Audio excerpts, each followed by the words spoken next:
picks up Larsson here. Larsson, oh, he's in! Henrik Larsson! That is sensational! O'Reilly, how about that for a pass? Jota!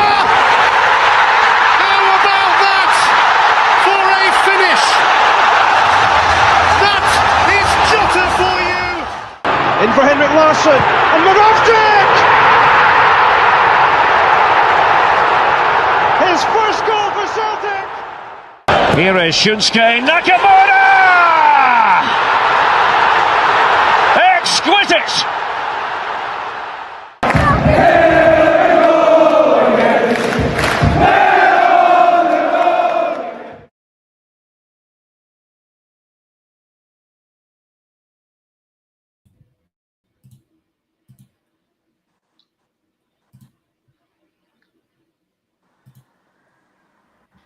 Good evening, everyone, and welcome back to the Celtic Unrestricted View.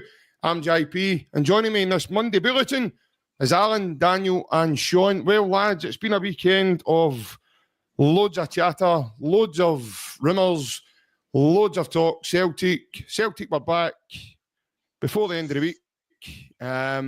Obviously, starting with yourself, Sean, it's good to see you. It's good to get you back on, pal. Hope you're well, and I hope you had a nice weekend. Thanks very much, JP. Hope you enjoyed your holiday, mate. The last time I was on the pod, I think you were abroad, mate. So it's good to have you back, mate, and good to have you hosting. Hope you enjoyed your time, mate. Thank you very much, mate. I did indeed. It was good to get away. It was good to be break. It's always good to get away, as you can imagine, mate. So it's good to refresh, recharge, and go again. And Alan, obviously, it's been a few days since I last spoke to you on the pod, mate. Hope you're well and had a nice weekend yourself. Yeah, I hope. Sorry, Alan. What was that? Is that Sean here? Your name is Alan, your name's John. You're Sean. No, good. Nice weekend, quiet. Watched the football on Friday night, obviously. That was a training match, but always good to have Celtic back. A lot of rumours, shall we say, and if all the rumours are true, I think we're filling more wing positions in KFC. So I think that you're looking at the amount of them, surely no all of them are true. But I think we do need to do a bit of business regard to bringing in some quality, because the season and the most important kind of playoff game won't be that far in the corner. So hoping to see a bit of movement with pretty rapid, but it needs to be the correct player as well. Hope everyone's well. Everyone that's watching's well. Yeah, mate. Daniel, it's good to see you again, pal. Hope you're well and had a nice weekend. Good evening, JP. Good evening, everybody. Hope everybody's all right and had a good weekend as well. Mate, bit of a busy one. Obviously, Celtic-wise, with a lot of chatter, and then obviously the game on Friday night. And like Alan says, it looks to be the wings that we're looking to strengthen in the upcoming days. So we'll just see what happens. But quite a bit to get in about the night. Yeah, absolutely. So over the weekend, as we all know, and first of all, good evening to all the viewers. I hope everybody's well and also had a lovely weekend. We will get your comments up as we go. Obviously, over the weekend, lads, there has been names surfaced. Some of them have been out of nowhere. Some of them have also got great substance behind it. So obviously, Balikwisha is a name that's been going about for some months. There is chat regarding that deal, and Royal Antwerp want to get the deal over the line. Obviously, there's another lad who has come into the frame now that we are obviously looking to sell, Nicholas Kuhn. He's making his travel to Como, I believe. And obviously his name is Isaac Janssen, who is a winger who actually replaced Nicholas Kuhn at Rapid Vienna, actually. So that one's an interesting one. Giuseppe Ambrosini, an Italian forward. Name has came to surface. Celtic are looking to do, I believe, a loan deal with the option to buy. And then last night, late on, we have been told that Celtic are looking to sign left-sided centre centre-back, Justin De Haas. Seems to, again, he's a 25-year-old, seems to have a bit of pedigree. Obviously, as we go, lads, we will go through these. But before we kick anything off, as he's well aware, and you guys already know, and all the people watching us have probably heard before, we have encouraged many of our fans and viewers of the channel to have your own voice and have a say and maybe have your opinion and get tongues waggling on here about what's going on. So we do have a couple of folk who have sent us in a video. I have then went and compiled the video because they all represent the same family. So Big Barry McCandless, who's Sean, you'll know him really well, mate. Obviously, that's your brother. He decided to do a video, and then his two sons, Lennon and young Barry, have also decided to do videos as well. So I've compiled the three of them into the one. I'm going to put them up in a wee second. Lennon and Barry have followed the channel pretty much from the beginning. They really enjoy the channel, and to my knowledge, they're probably two of the youngest supporters of the channel that we probably do have, as in they're 13 and 14. So good on the lads for doing this. Two really confident young men, speak very well, and I think you guys who are with me tonight will also enjoy their wee bit of input as well. So with no further ado, I'll put this up, and then we'll have a wee chat regarding what the boys' opinions are, okay? Here we go. Hey boys, hope all is well, and just thought I would send a wee video in and make a couple of points.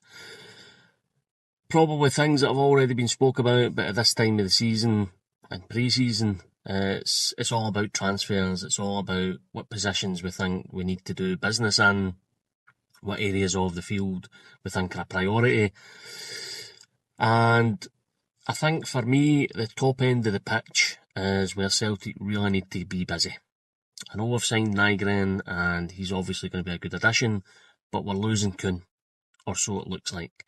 With Jota being injured as well, we're a bit light in that area of the pitch. And there is some question marks over Adamida, particularly in the starting position. So I think Celtic need to do the major surgery in that area of the pitch. I know we're being rumoured with lots of players at the moment. The season is approaching. Things move fast. Before you know it, there will be competitive games. So let's hope Celtic get busy, get identifying these players, get them signed up, and of course, let's hope they're of a good quality. I'd like Celtic to sign a new striker for next season. I think Adamida's good, but I think we need a more consistent striker who can be our top striker, who could play every game and just have Ida as a backup. Ida's good, but I just think we should get someone who's more consistent on game to game, who can score more goals and create more chances. And I think we should be looking to spend top money on this striker. That's it. Hi, I'm Lennon, and I've watched my brother's and my dad's video on the Unrestricted View, which I love watching, and they've touched on the striker and wingers. Adamida isn't up to effort, which we should have a striker which we can rely on every week. He isn't really consistent, and he's not a top goal scorer for us. Anyways, I think Celtic need a new centre-back because trusting skills, don't think they're up to effort for our Celtic team. Well, this year's Celtic team, obviously. Think Cameron Carter-Vickers is up there, top great Celtic centre-backs, and trusting skills won't do it for next season. So, I think we need to sign a new centre-back. But the full-backs, we've signed a couple of new. Kieran Tierney, which I cannot wait to see performing for us under the Celtic top, which whenever I started watching Celtic, he was one of their best players and he was my favourite player. He was performing every week. He was one of our best for a winger, a wing back, and I'm really looking forward to seeing.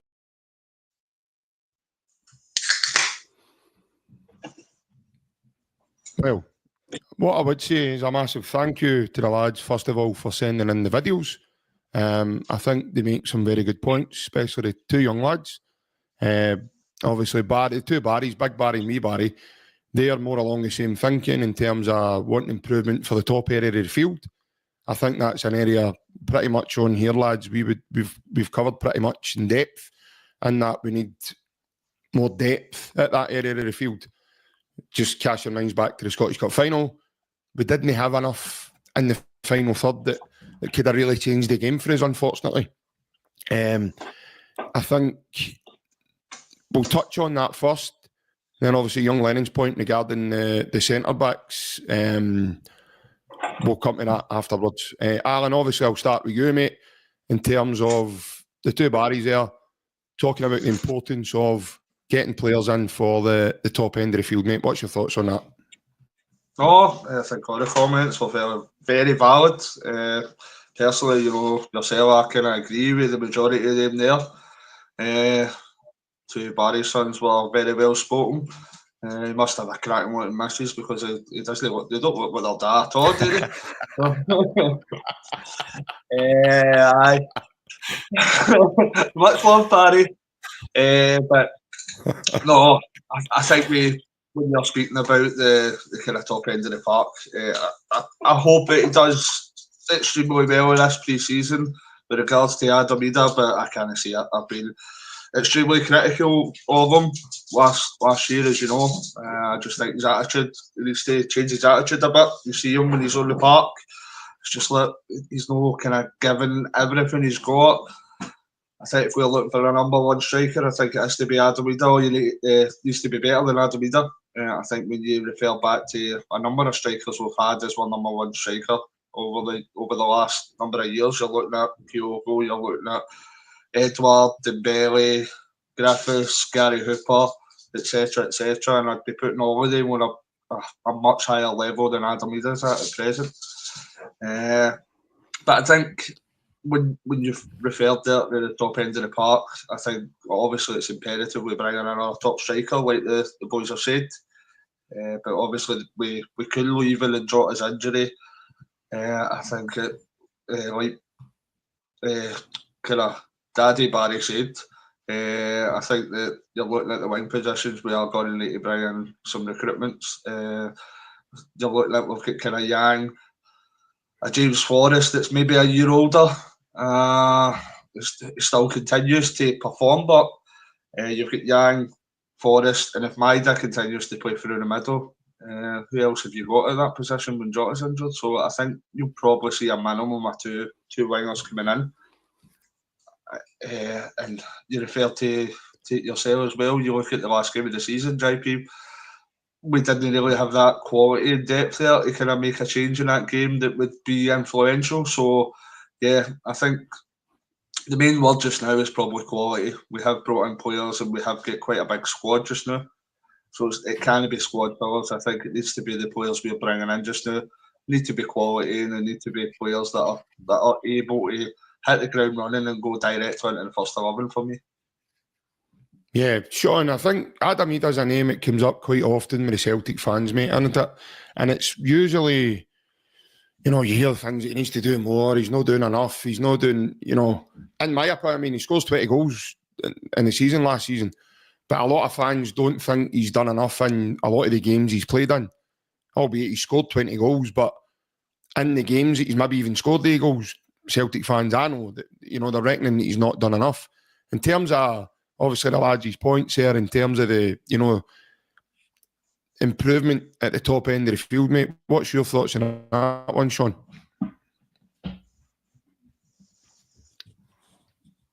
Run me up, mate.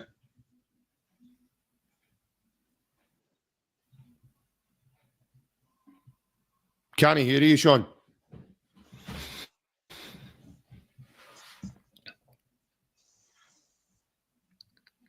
Can't hear you, mate. You maybe need to jump back out and try again. Right, Danny boy, you're up. Yeah. Right, Danny boy, you're up, my man. We can't hear Sean just now. We've lost Sean. Sean will need to go and try and fix his transmit area. On you go, Daniel. Can you hear me now? No? Oh, there he's there. Sorry, Daniel, you'll just need to wait. He's been slivering at him out there to try and get that out. So, yes, Sean, on you go. Aye, sorry about that. The Ida one just obviously does split opinion among Celtic fans. I think I do like Ida. He's had a hard job at Celtic, obviously playing second fiddle to Kyogo for most of the season, and then I feel like his big chance came when Kyogo left, and I think everybody expected him to just grab that position and really run with it, which just didn't quite happen. And then we all know what happened next. Maeda came in and was just absolutely frightening in that position. So there was no way he was getting moved. But for me, I do like he's young. He showed a lot of promise. Like you said, 20 goals last season, playing second fiddle in a position at, top of the park. There's a lot of expectation on you. I mean, there was even fans, criticising Kyogo. And the Kyogo was loved at Celtic. So it is a hard position. I would stick with that. I think next season he'll have a good season for Celtic. Yeah, I'm the same. But obviously, in terms of the improvement in that area, Sean, do you think that's a necessity similar to the boys? I do, mate. I do still feel we need to strengthen in that area because, like they said, there's consistency problems there with us. So, is he going to consistently perform? We need somebody. I think, like Alan says, bringing people in that are going to just hit the ground running and are ready to. Basically go right into the first team and, make their mark. I do think, I agree with what they say. We do need to strengthen, certainly in the front three. We couldn't even. Jota's obviously injured, and Ida's just, it's a 50-50 with Ida.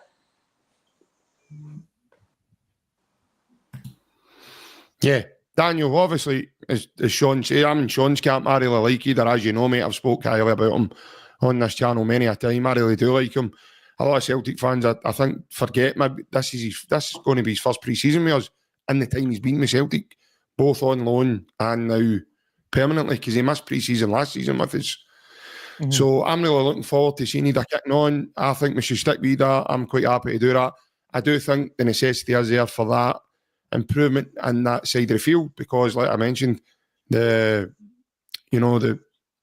lack of quality and depth we had for the Scottish Cup final. What's your own thoughts, Daniel, on that one? Adam Ida is one of these ones who, no matter what he does, he's going to split opinion. For me, in the games that he's played, there's always been something left wanting. Now, he does score 20 goals, which is amazing, and that every striker should be aiming to do that. But the two other guys run about him who managed to do that, done it before him, and they're two wingers. So if your wingers are hitting 20 goals before your striker, that's not really something to be proud about. Do you know what I mean? Obviously, I know Ida did have to play second fiddle to Kyogo for the first half of the season. And then, like Sean says, we expected him to pick up that jersey and run with it. And I think he got 2 lengths down the street and then tripped up and ended up face down in a puddle. So it's just one of the things. I think we will see Dyson Maeda play through the middle to start the season next season, and I think definitely we'll be looking to bring in some more wingers for the club. And like they says, the options were a bit thin in that last game of the season. So I've said on here before, I think we'll see Maeda move to a striker role, and we'll see more strength brought in the wings. And unfortunately for Adam Ida, I think he had these big chance to step up, and sadly for him, football is very cutthroat. If you don't take your chance when you're given it, you're going to need to wait for another one. So I think we'll see him second choice striker. Okay, as obviously moving on to young Lennon's point regarding the centre-back position, Lennon thinks that Scales and Austin Trusty, aren't cutting it or not going to cut it longer term. Daniel, I'll come back to you with that. What's your thoughts there, mate? And obviously, do you think it's an area that we desperately need improvement in? I would say so. especially that left centre half role, because we've seen it. I think Liam Scales is another one who very much splits the hairs amongst the support. For me, he's just, I don't understand how he's still becoming that starter. I definitely think that we should be looking to get strength in numbers. Trusty is one of these ones. He had such a strong start when he joined, and then towards the end of the season, the holes started appearing. So I think we definitely need to get people in for the centre half position. We've just seen Big Mike Navrocki leave on loan, and then it looks to be that Lagerbielke also is leaving as well. So we are a bit thin there as well. So I would like to see someone come in and push to try and either separate those two or start ahead of them, because I think both players have left something wanting. Yeah, it seems to be an area, Sean, that we've kind of played tug of war with really since Carol Starfelt left the club. I don't think we've really had a settled next defender to Cameron Carter-Vickers, and that seems to be a bit of a difficult one. But bearing in mind, I mean, Liam Scales has certainly been more of a mainstay out the two that Lennon mentioned in his VR there, in terms of sustainability and game time. I know Trusty came in last season, he got some game time, he played in the Champions League, and for me he did very well. There was games domestically where I thought, right, big man, you're going to need to toughen up a wee bit for the size of you. Players like Simon Murray, with all due respect, I know Simon Murray's a very good player, he's craft and everything else, but that's no diss on him, by the way, that's no disrespect to him, but in my opinion, physically wise, he shouldn't be pushing Austin Trusty half a ball. And Austin Trusty and Liam Scales, have both demonstrated that they can be blocked off in a man marking situation when we're playing against away from home. So Rangers did it to us at Ibrox, and Nico Raskin was a spare runner when he's drifting in between lines and getting the ball, and he's getting a free header at goal. Now I know the one at Ibrox didn't go to anything, but the one at Celtic Park on the same tactic they did work, and they ended up scoring off the back of it. So it definitely is something that those two boys instantaneously, in my opinion, need to improve on, because I think both of them, that's where they lack, Sean. In terms of overall, mate, in that position, do you think their position is a necessity for us to then go and improve on again? Yes, I do. I know you'd obviously mentioned Starfelt there, and he was another defender who split opinions among Celtic fans, and Starfelt was a good defender for Celtic. Yeah. He did play well alongside Carter-Vickers. I think a lot of the problem at the centre-back position is Carter-Vickers plays his role so well that anybody that plays next to him, are we going to get another Carter-Vickers? I don't think so. And it's just one of those. I mean, Scales is for how we got Scales, and he's done a job for us. There's no denying it. He has, but Scales isn't the answer for me at left centre back for Celtic. And same with Trusty. I agree with Daniel. Like towards the end of the season, and that he's not reliable. I don't think Rodgers favours him. The fact that he's playing Scales over Trusty kind of speaks volumes of it. And Rodgers is cutthroat. He's got rid of Navrocki, Lagerbielke.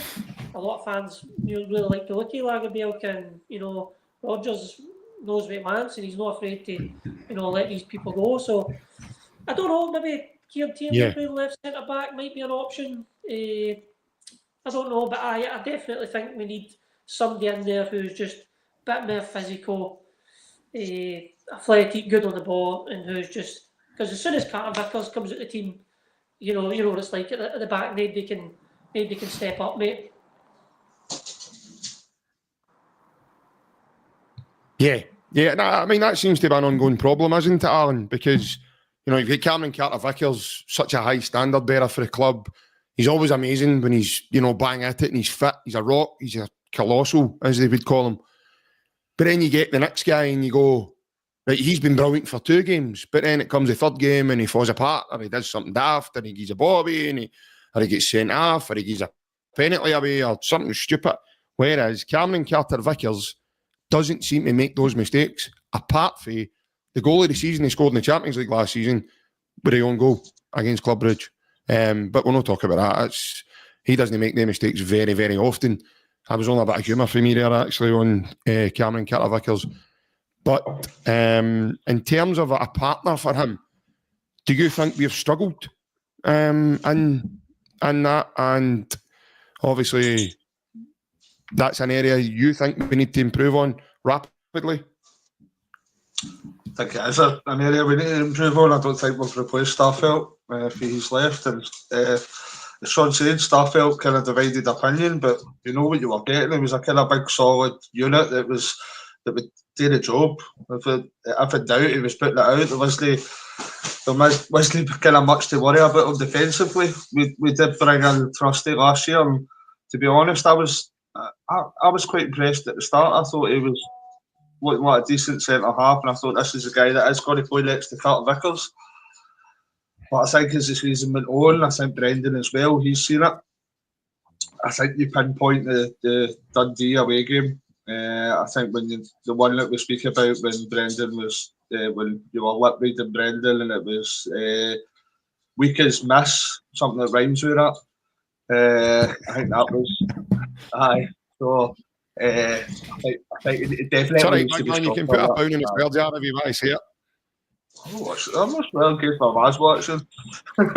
Getting on. I hope with another pre-season that he can kind of strengthen up. See, to be honest, we watched that. I know it's only the first game of the pre-season. I know it's only a friendly, but I says to you guys, I thought kind of Dane Murray looked better than Trusty the other night.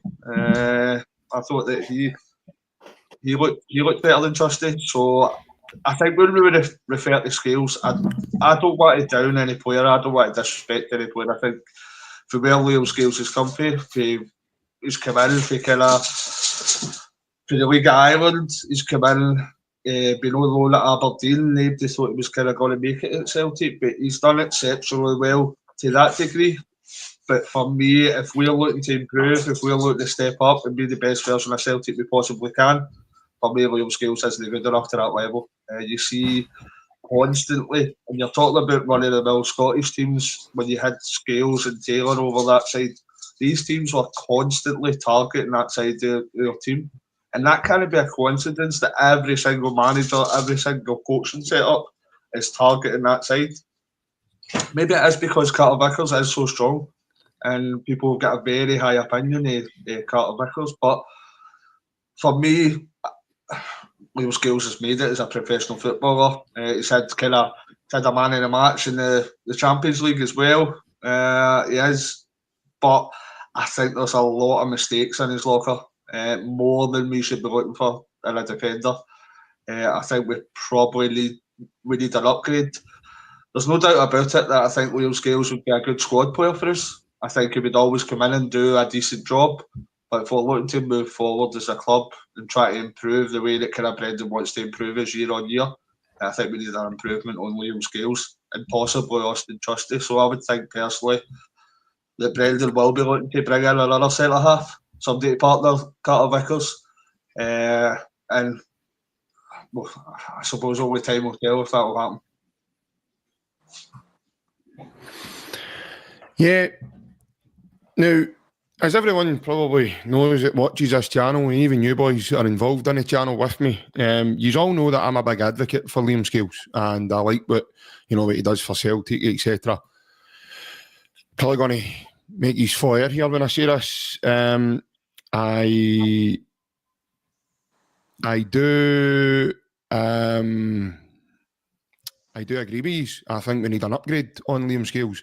I do think he does have deficiencies in his game. However, I do think he's done very well for a football club. As Alan says there, lads, I do think he has been a good squad player. If you look at where he's came from, I mean, this is a lad that is going to go down in Aberdeen's history as probably the worst ever result in football. When they get beat with Darvel. And he was part of that team that night. So to come for that, as Alan says, to then get man of the match games in the Champions League, I mean, the gap like that's like the Grand Canyon, lads. He at that time would never have seen that. And the kind of mental state that guy must have been in that night after the Darvel game must have been really bad, to considering where he is now. He's now winning trophies and medals and feeling as if he's been part of a squad. When, by the way, 2 years ago, he looked as if he was out the door, if it wasn't for a couple of injuries at the time. And he's kind of grabbed the jersey, fair play to him. But I do agree with you. I do think we now need to... we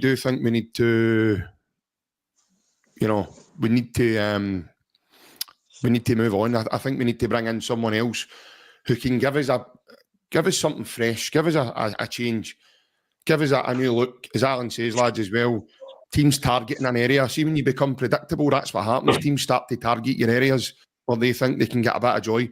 Celtic's a hard team to get joy against, by the way, because they do everything at a high intensity. Sorry, Alan. Just what you think as well. Obviously, Carter Vickers is known for being strong, but I personally think Carter Vickers is very decent going forward with the ball. He opens up a lot of play. His kind of passes through the middle is very successful with us. So I'd personally like to see somebody along the same lines as Starfelt. I know I've been linked with this kind of guy at 6'4".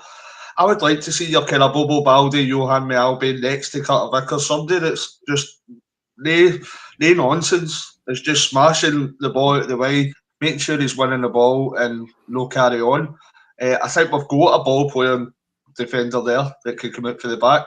So why not complement that somebody with somebody that's extremely strong and kind of it's a lot stronger at kind of set pieces, etc. So I think we should be looking for that kind of that big bruiser at centre half to go next to Carter Vickers.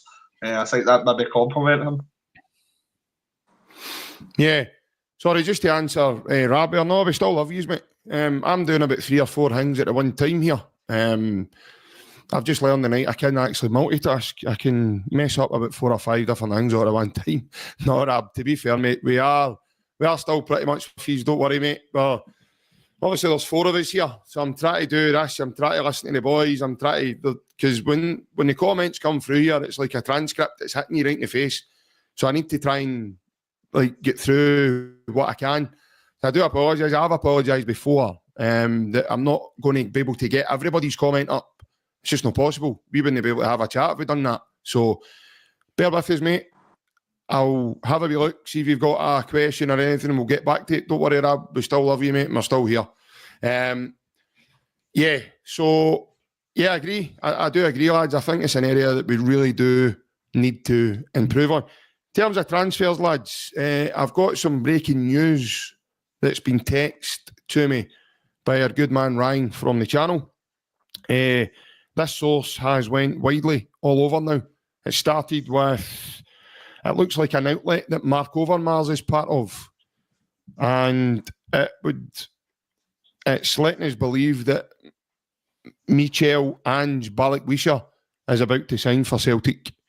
So he is a winger from Royal Antwerp and he's about to sign a deal with the club. It just says here that he's in the final year of his contract and Celtic are looking to do business quickly for him.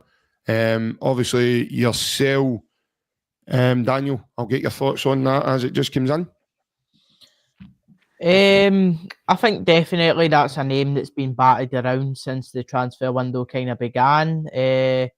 We did put in a bid initially, and I think we did get knocked back, and then it kind of fell amongst the crowd, and then in recent weeks it's sparked back up again. So I think that's one that the club have been looking to get done for a while. He's definitely one they want in the door straight away. So it'll be good to see what he can do if he joins up with the squad in pre-season. Yeah, Sean, obviously yourself to that kind of breaking news, mate, as we are live here. What's your thoughts? I'm delighted with JP. I'm happy we're getting our business done quick.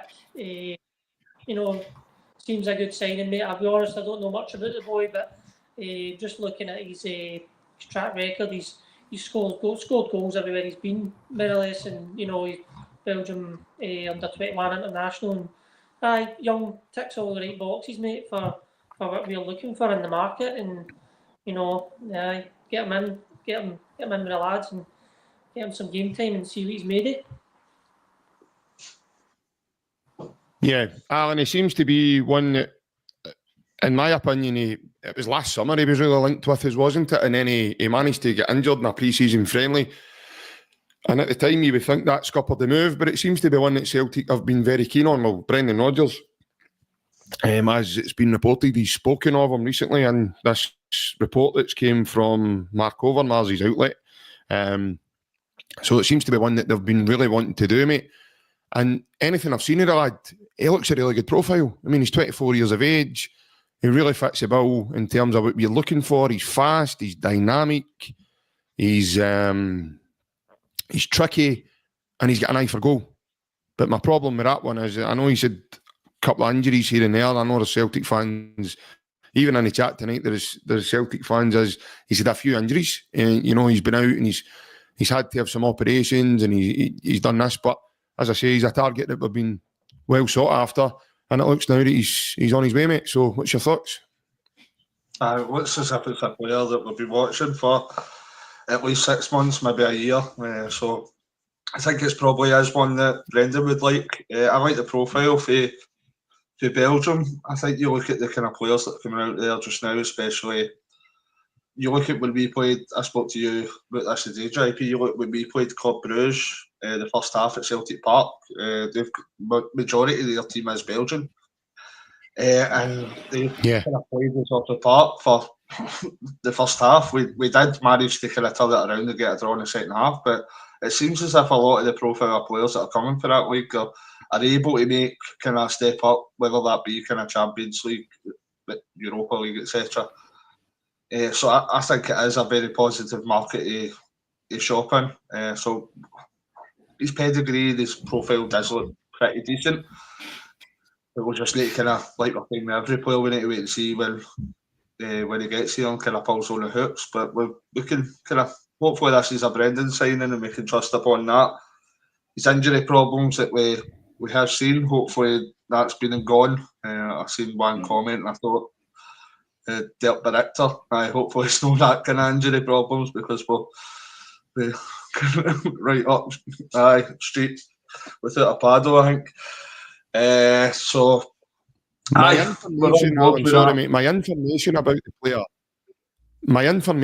the player is that he is fully fit, a bit like Kieran Tierney. He is fully fit, he's kind of ready to go, and obviously him himself is looking for a new challenge.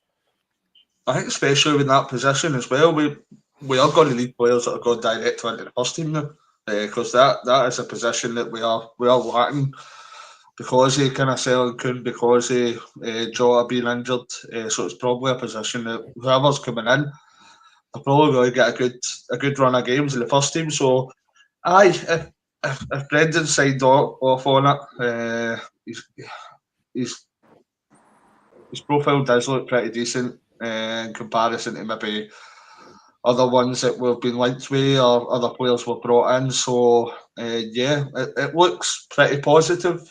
And looking forward to see him get a bit of game time if it's true he's got to sign soon. Yeah, Daniel, obviously, as Alan touches upon there, about getting him in, getting him right into the team, let's see what he's got, because obviously we're selling Nicholas Kuhn, but Rab makes a good point there in that, Sean Maloney's in with the development team now. So could it be a possibility? I know this links came before Maloney came to the club. However, could it now be a possibility that is a market, especially even if it's development and then we move into the first team, or it could be guys that we could get an annual transfer model that Maloney somehow knows a loop system within that, that trading market. Do you think that's a distinctive possibility with him having his connections at Belgium? I definitely do. I think if you're wanting anybody if we are going to look to dip into that market more often, someone who you're wanting to have good insider knowledge and be like, these are some guys, or you come to them with we've maybe seen this guy, and then if Sean does have an opinion or any knowledge on them, I think it would only boost and help us figure out some guys who we want in the door, whether that be youth development or straight into the first team. So I think with Sean coming from a kind of the setup in Belgium, I do believe that it will only strengthen us if we're looking to dip into that market more often. Yeah, Sean, basically on those both points here, in terms of Balikwisha coming in, obviously he's been a long-term target. It is a winger, it's at the top end of the field, as the lads mentioned at the beginning, that we need a bit of help in. There's a comment there for Pat McLaughlin. He says that obviously the 16 million quid should be reinvested and solve the Nicholas Kuhn exit problem. In terms of you look at the guys we've already got. We've got Yang, we've got James Forrest, we've got Jota. I know he's injured just now. Maeda can play there. Balikwisha is probably going to come in the door. So there's 4, 5 even, and you could be looking at another Celtic linked with more wingers. So not only that, mate, could we be seeing a change of system for Celtic next season now with, as young Daniel says, maybe Dyson going through the centre, and that's why we're being linked with that many wingers. As Alan says, you could start building up a new KFC in the stadium. Well, I don't know, mate. I've had this discussion with Barry. I know he was on the pod a few weeks back, and he strongly believes that Brendan's going to play a different system next season. I think he'd alluded to maybe a number 10 playing in the middle there, like a big Tam Brogic sort of position. But McLaughlin's comment about that the money should solve our winger problems. I mean, I don't know, wingers it's one of the positions that they kind of flies under the radar a wee bit. There's a lot of expectation on wingers. And Kuhn's going to be hard to replace. There's no denying it, mate. I mean, 21 goals, 15 assists. It's Champions League goals as well, Sean. What's that? Champions League goals as well, mate. Added into the mix for last season. Exactly. And we got him for 3 million. I think it was roughly around about 3 million. So that's going to be hard to replace, mate. But listen, Brendan's always had good wingers in his teams. He's always developed them. So, like Alan said, if Brendan Rodgers has signed off on this guy, then we can only just back him and look forward to seeing him on the pitch. Yeah, 100%. Obviously, as an area, lads, that we are looking to improve on. Now, obviously, I did say to these lads, we did have more than the one set of questions getting put in tonight. We do have another one. Some of you might remember this guy, some might not. His name's Jason. He used to be a contributor to the channel a couple of years ago. Due to commitments and his life and everything else, he wasn't able to do it anymore. So, but he has stayed in tune with the channel. He has still watched as a supporter, and obviously he does have a question he wants us to have a wee discussion on tonight. So, with no further ado, I will put Jason's video up just now for you. Hi boys, hope you're all keeping well and had a good summer. Just thought I would send a wee video in with my thoughts on where I think the club's at now. Feel a wee bit better after watching the Friday. I thought we looked really sharp. There's also room for improvement. If it looks like we're going to lose Kuhn. So I think we really need to get his replacement sorted as well. I still think we're a centre half short as well, lads. I think we're also getting Carter Vickers, but I still think the left-sided one is a problem that we need to get. We need to get a decent centre half in. And a striker is of a matter of urgency for me, I think, as well. So a lot of question marks over Ida and Engels and even Trusty. So I think we really need to see a lot for them this season.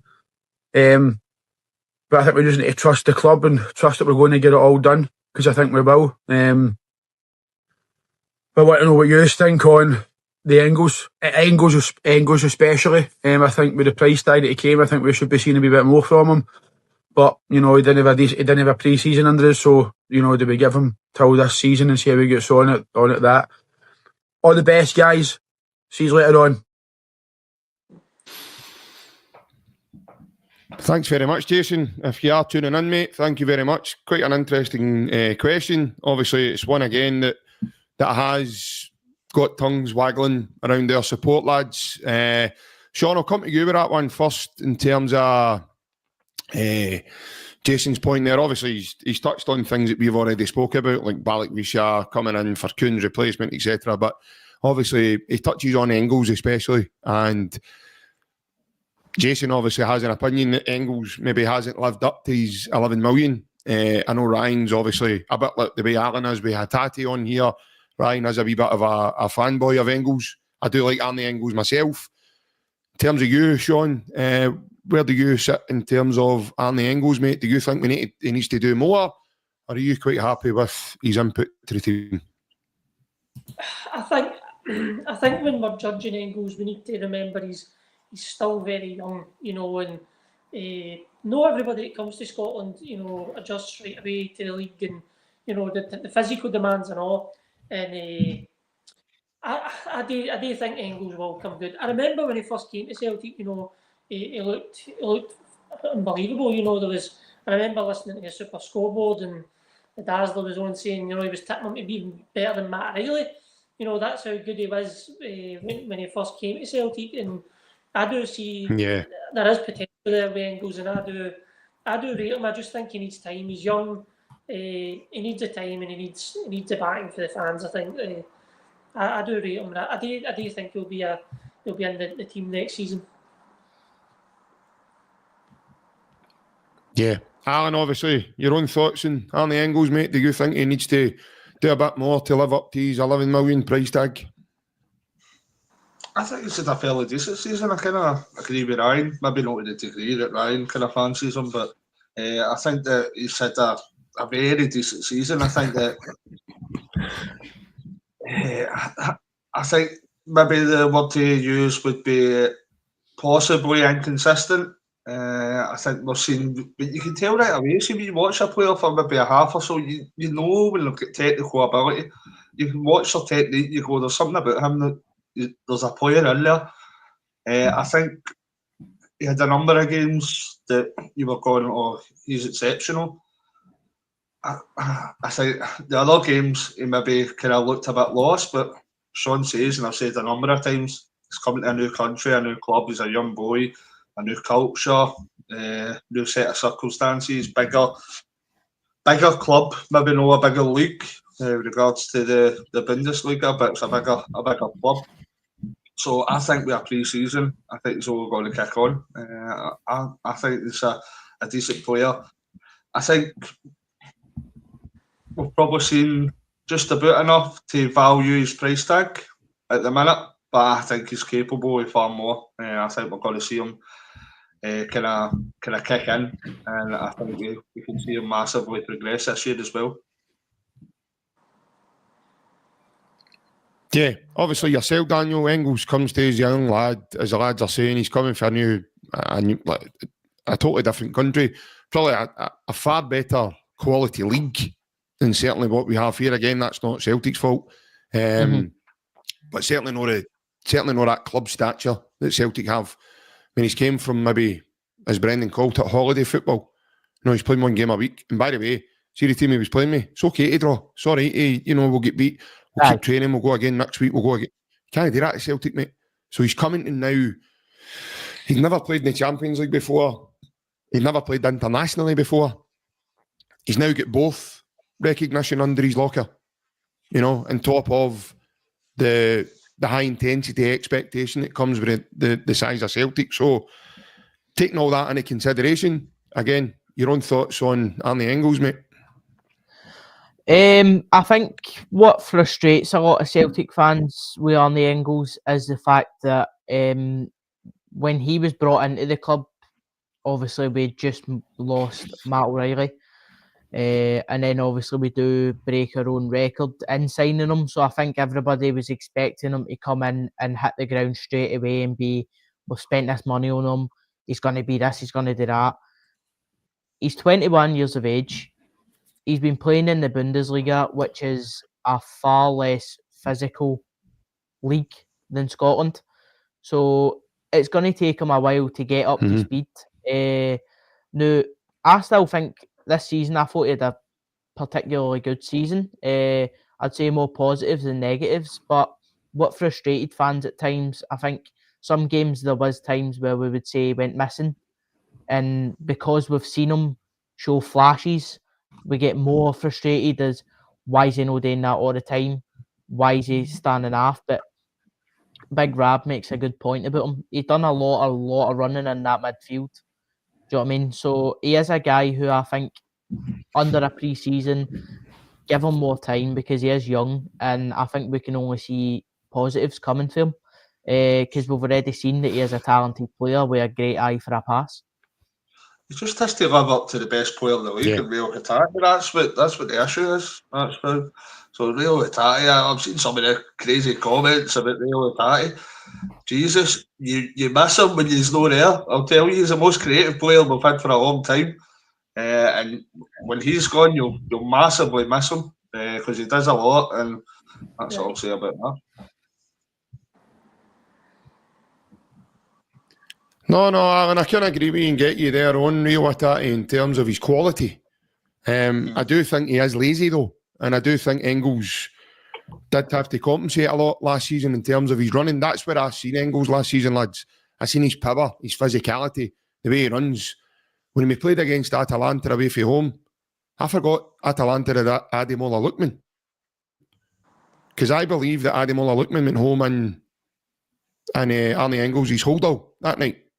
So that's, by the way, you're talking about a guy that single-handedly won them the Europa League the season before. So that's a great achievement for him, to go up against a guy of that quality, to keep him so quiet. That's where I seen the power in Engels' legs. I'm with Ryan. I can see the quality in Arne Engels. I think everybody's heads are all thrown, guys, and a lot of Celtic fans are maybe underwhelmed with Arne Engels up last season because everybody instantaneously thought he's Matt O'Reilly's replacement, and everybody thought he was that dynamic and the flair type player, the way that Matt O'Reilly was. I believe now we've got that in Nygren. Obviously, I'll touch on that as we go, but like I say, I can see the quality that Arne Engels possesses. He's a box-to-box type midfielder. It took him a wee while to get to get adjusted things here and get to kind of know his teammates, get to know the culture at the club. But see when you watch that documentary, it just came out there, and you see him in interviews and you hear him chat, by God, does that boy understand what he's doing now? And like Daniel says there, lads, I do believe that when we go into this pre-season, like I says the other night there, he stood out a mile, him and McGregor. I know I couldn't believe the two of them played in that game, but the two of them were light years ahead of everybody else on that pitch. The movement, the passing, knowing when to go, when to sit, the communication between the two of them, tremendous. And he's a player that I'm really looking forward to watching kicking on. As I've said many a times on here, lads, Brendan Rodgers improves footballers. He gives them the platform, he gives them the tools, and then he goes and...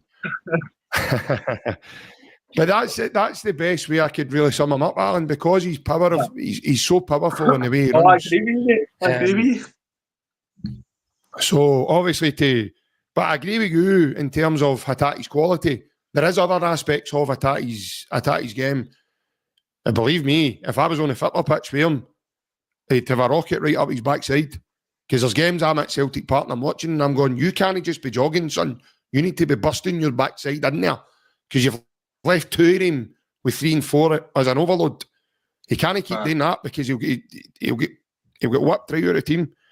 But now moving on to obviously some other links that we have been linked with. Obviously another winger that's come in, Isaac Janssen, who replaced Nicholas Kuhn at Rapid Vienna. I'll start with you, Daniel, on Isaac Janssen.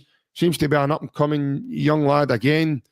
And quite a lot of good things being said about him. There was a lot of chat about Celtic's had a bid for him. It's been rejected. It's been lowballed. It's been this. It's been that. I don't know because, like I said, you can only go on what you're reading. But obviously, according to a friend of the channels, Anthony Joseph, seems that Celtic are very much interested in that side of things, mate. Yeah, I think from what we've seen recently, he is one who, when Celtic were linked to him, that there was kind of a bit of a buzz about it because he does look like an exciting player. His profile is one that I would say is positive. So I think he is one of the ones that we're just going to need to keep an eye and see. Obviously on the bid and stuff like that. I think it's been reported that we did put in a bid and then someone's come over the top of us and trumped it. So it's just going to be about if he is the right person, are Celtic going to put their hands in the pocket and pay the money? Because I think reportedly they're wanting something between 10 to 15, or not 10 to 15, sorry, 5 to 10. So I feel he is definitely a guy who seems to be creating a bit of excitement amongst the media with being linked with Celtic. So it's just a case of seeing what the club choose to do. Yeah, obviously, Sean, yourself on that link for the Swedish winger. Again, mate, good profile, you know, has scored in every club he's been at, mate, and he's young, 23, Swedish international. You know, it's a good signing, but Daniel said there, I'd heard that, you know, the market value they've got on him is 10 million. I just don't know if Celtic are going to go out and splash 10 million on a winger, mate. You know, I think this Balakusha, he's about 4.5 million, it's rumoured, with his market value, so I think that's about where Celtic are probably going to be buying for a winger. So I don't know, but it's early doors with this speculation, this guy, but he seems to fit the brief, mate, and you know what we're looking for in terms of young, you know, talented. Aye, we'll see how it progresses. That's all we can say at this minute, mate. Yeah, Alan, obviously, what we know about the lad is he's an up-and-coming prospect. Seems to be doing very well for Rapid Vienna. And, yeah, as I said, Celtic are obviously down the line and try to, you know, go down that line of getting him. That would be 2 clubs in a row that he's replaced Nicholas Kuhn. Aye, I think we're looking at the past that we've managed to kind of pick up Nicholas Kuhn for there, so it bodes well that somebody that's filled in for Nicholas Kuhn that we can pick up for a few million, but it seems as if the boys did excessively well because I think they picked him up for 200 grand or something. Was it last year or something? They picked him up for 200 grand, and if they're talking somewhere between 5 and 10 million, that's an astronomical kind of profit that they're looking for. So he must be impressing a lot of kind of scouts and coaches, etc. Yeah, he looks the right profile for the type of player we'd be looking for. I'd be all on board for the evidence that's in front of us. I'd be all on board for bringing him in. But it looks as if we've been kind of gone on the news coverage. If we're accepting that same story that Balašvička is coming with the same headline, the same guy that's reporting that is saying that the bid's been rejected for the guy for Rapid Vienna. So we'll just need to kind of see the next few days. But if we to find the 2 wingers, I think I'd be kind of pretty happy with that, because I think it's obviously a position that we want to get players in as soon as possible. And we're speaking about Nicholas Kuhn. How long did Nicholas Kuhn take to adjust to kind of Scottish football? We thought in the first 6 months that he was horrendous. And then he got a pre-season. And then you've seen him kick on. We're talking about kind of the likes of Arne Engels. We're talking about Adam Weeder getting him a pre-season. That's why it's important that we do our business early and properly. Because if you get them in early enough, then you can bed them in. Make sure they get a proper pre-season in them. Make sure they get to know the club, get to know the squad, get to know the players, etc. What it's all about, and it prepares them the most for this upcoming season. If we leave it to the last minute, then you're risking the way we did with kind of Nicholas Kuhn, etc. But they're not getting that pre-season. They're not getting that time to adjust to a new country, a new club, and new expectations. So for me, I think the smartest way to go is we should have done our homework for the last 6 months. We should have known who we're looking to get, press the button, bring them in as quickly as possible, so that you give them a chance, the best opportunity, hitting the ground running. Yeah. Francis, let's have a wee quick question. We haven't sold Kuhn yet, have we? Well, everything's more or less done. It's just about crossing the I's and dotting the T's, mate, because and believe me, I meant to say it the way I said it there. If MD wants to pick that up in the comments. So it's just a formality. There was a photograph on social media earlier, mate, and he's on a plane to Italy, to Como, to seal his deal. So it's pretty much a done deal, mate. Everything's apparently signed off. It's just probably his medical terms, and then the rest of it will be gone. But yeah, Alan, obviously to bring you back in quickly, mate, just last week kind of topic before we finish up tonight. In terms of Mike Nawrocki and Lagerbielke, mate, heading for the exit door, are you agreeing that they are probably the right deals to do in terms to make room for fresh blood to come in the door? Or are you one of the Celtic fans that would have wanted to see more of them? No, I think we need to accept that's been and gone now. Brendan's made his mind up, no matter what. And I tend to think that I don't think they're bad players, but I think the more that a player isn't in the team, the more that you don't see them, they become better players. I think the absence of seeing somebody, they become a better player. But Jota, see, by the time Jota comes back, he's got to be the prime Lionel Messi. Everybody's got to be dying for him to come back because that's the way it happens. So I think they're decent enough players, but the matter of fact is that no matter what they do, Brendan, just for whatever reason it may be, doesn't fancy them. They're not going to play.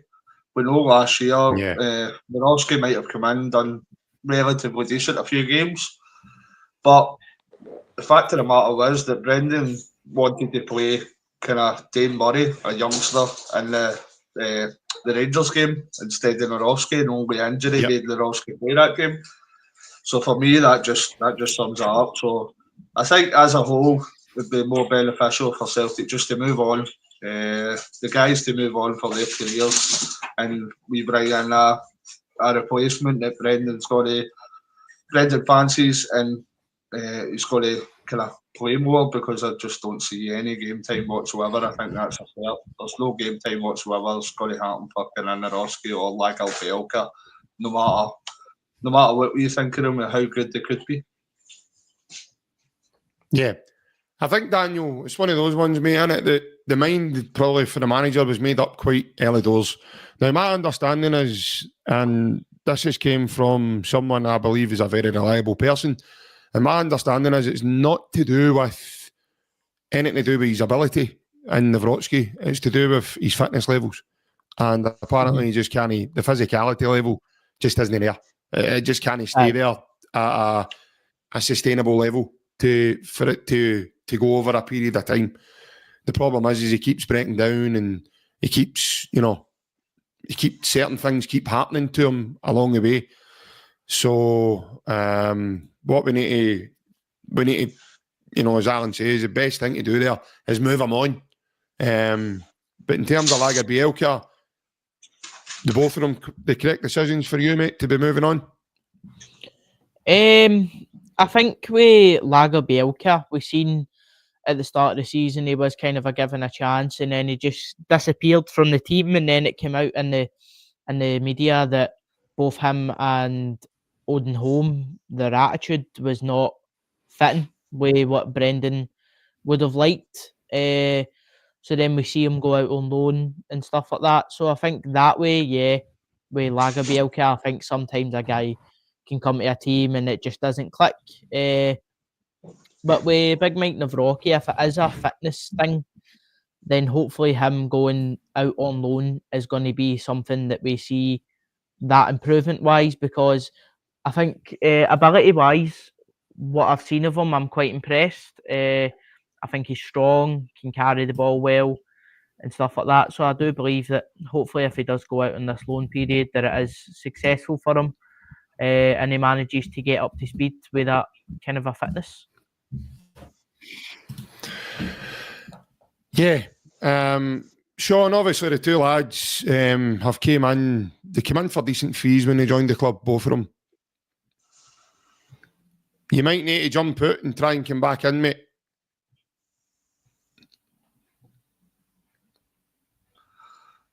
Go outside to the curtain and then run back in. Feel as if I'm playing tennis here. Aye. Obviously, I'll give my thoughts before Sean comes in regarding the two boys. I just think the boys physicality-wise and, you know, a number of different reasons. And I think their pace was a big element in the way Brendan, you know, made his mind up pretty quickly. Both of them are pretty rigid, and the two of them aren't quick enough. They're okay with the ball when it goes that way, but it's when the ball's going this way that they have trouble with. And their level of physicality in certain games at certain points, weren't they on point? I thought Lagerbielke was a lucky boy that day at Ibrox when he got that foul given, and Rangers get the goal chopped off. Yeah. And Rangers got the kind of goal chopped off. I thought he was a lucky boy. I really did. I thought he was. But again, that all comes down to physicality. You know, he kicks it back at Dessers' foot and he goes over. So for me, he needs to be stronger in that moment, because if I'm kicking Dessers' foot, he's getting stretched half. Simple as it's a no-brainer. You don't kick somebody in the back of somebody's foot and you're the one that falls. So Dessers is limping and shouting on his mammy if I'm kicking him. If I'm going to make sure there's contact there, he's going to feel me, whether he's a big lad or no, because I know what I was capable of when I was playing 11s. So, but I do believe it's time for the lads to move on, because as Alan says, and yourself, Daniel, I do believe that game time is going to be an issue for them. Obviously, Sean's audio has chucked it maybe on him. I don't know. But whilst just quickly on the defenders, quick fire. This is quick fire for his right, because I do hope Sean does rejoin us, and I hope everything's okay for him to give his last thoughts on the two lads we mentioned there. But this is quick fire at his. Alan, you go first. Do you see Dane Murray playing under Brendan Rodgers this season, yes or no? Yes. Well, that's not a yes or no answer. I think he'll get game time, but it'll not be a starter, I don't think. Okay. So, Daniel, do you see Dane Murray? Right. Okay. Do you see Dane Murray playing, as Alan says, some game time with the first team this season? Yes. And I think it'll be as a bit part player. I don't see it being any sort of major games. I think it will be some of our build-up games, maybe some league home games, stuff like that. I think probably the season that he'll have to start making appearances, because he's done the loan spell now. So if he's going to be a Celtic player, I think this season you don't expect him to come in right away and be a starter consistently. But this is a season he'll need to start kind of making a move towards getting some game time, whether that be coming on as a sub, playing in League Cup games, playing in maybe the lesser league games, without any disrespect to anyone. But this is probably the season he's going to need to kick on if it's going to happen at Celtic for him. Yeah, I do agree, because obviously he's had a couple of injuries in between that, hasn't he? And he's obviously, you know, he's been on the treatment table for a while. Even at the tail end of last season, as Alan says, Daniel, he was coming into that Rangers game, as we know now. So that would have been a big jump for that lad, because I know he came on against Aston Villa, and then we were all baffled by that, because he makes a mistake and Ollie Watkins scores. However, Brendan goes, I wanted him to do that. And you're going, wow, because it tests the boy's character. A lot of Celtic fans don't have realised that. They might have went, this boy's a diddy, get him off, he's just cost us a goal, blah, blah, blah, blah, blah. But Brendan's put him in there to challenge him and test him. Yeah. But I've said to Ryan, even off of here, I've said to Ryan many a times that I've been told by quite a few people that he has every attribute under the sun that, you know, you'd be looking at a perfect centre-back. It's just now him putting it all together, and as Alan says, getting himself into the team, mate. Yeah, I think Brendan Rodgers saying after that game that he wanted him to go into that sort of environment to kind of test him means that he is looking to make him involved in the first team. So I think definitely moving into the season, we will see him as a more involved, whether that be on the bench more often or playing these kind of games. I don't see him getting flung in at the deep end again like he had been, but you never know. So hopefully, if he is playing a bit more consistently, we manage to get a glimpse of these traits that guys that get to watch him on a regular basis are telling us. Yeah, here's hoping, fingers crossed. Well, I did give it a couple of minutes, lads. I don't know if Sean's maybe having some technical difficulty, but that is the end of our chat tonight. I want to thank you again for coming on, boys, giving us your time on Monday night, and a big thanks to the lads for the videos. I think that's a brilliant idea moving forward for the channel. If anybody else is looking to do it, all you have to do is get them sent over to us. You can do that via any of the social media outlets that we do have. We've got Facebook, the X now it's called. I keep saying Twitter, obviously. We do or have a voice note, Instagram. that would probably be suitable. Sorry? Or a voice note question would probably be suitable. Yeah, even or a voice note. You don't even have to do it through the camera. You can do it. Just obviously the lads have decided to do it through the camera. Brilliant for the two young lads, I would say. Daniel, obviously Barry's two sons. Very polite boys, very well spoken and really confident. Yeah, definitely. As a sort of a younger supporter myself, that's what we like to see. We like to see young guys who I think the boys have showed that they know what they're talking about. They spoke very strongly, so hopefully that's something that becomes a bit more recognised amongst the support as the opinion of the younger fans. Yeah, 100%. Alan, obviously, again, touching on the two young lads, it's great to see, first and foremost, it's great to see the young lads supporting the channel, and it's good to see them obviously looking to contribute and give us their thoughts as well. Oh, it was brilliant. Massive credit to themselves and to the lovely father as well. So I know that was great. Spoke very well. It's always nice to have a few questions.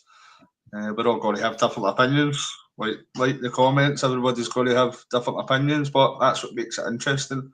If we all thought the same, it'd be a very boring world. So that's why we have different opinions. People might think I'm completely wrong, or I might think somebody else is completely radio red bull. But that's the way of the world. So live and let be. Unless you're Ian there, I think it's a disgruntled maybe Rangers fan that was in a wee minute ago that his chat. Tell us how you really feel, mate. Yeah, Ian vanished just like Rangers' his title hopes did last season. Very early doors, so the less said the better about Ian, the best. But apologies for Sean. I don't know if it's happened. Obviously, we'll find out now as we finish. This is one of those things. Technical faults can happen at any time. That's the downside of being live. Appreciate everybody, as I said earlier, to Big Rab who commented, thinking that we were just avoiding you all. We definitely did see your comments, unfortunately, because we're having a chat. We can't get through everybody's comment. It's just not possible. I did try my best to put ones up that, I felt were relevant to what we were having a chat about. I do thank you for your input as well. Plunge, you were asking there about the dial-in, mate. We're not doing the dial-in just now, mate, due to the fact that it's the off-season and, obviously there's not really much scope for it. We are looking for the dial-in to be rejuvenated, hopefully next season, in a way that if you don't want to talk to us, on here the now, and you can do what the lads have done tonight and send in your video, or as Alan says, voice notice, and you can do that, as I said, on Facebook, Twitter, TikTok, even through the community section of the YouTube channel, and if you're lucky, Ryan might even give you a free invitation to his wee half 10 show. Who knows? You don't know. That boy's always looking for new subs to that one as well. So, you might be in for a treat, folks. But for the time being, just to let you all know as well, we will be doing a live after match of the game tomorrow. So if you are about tomorrow night, we will go live for a wee bit. We'll get a wee chat about the court game. See how that goes and then plays for us. But for the time being, take care. Hail, hail. And we'll see you all again very soon. Hail, hail. Bye-bye.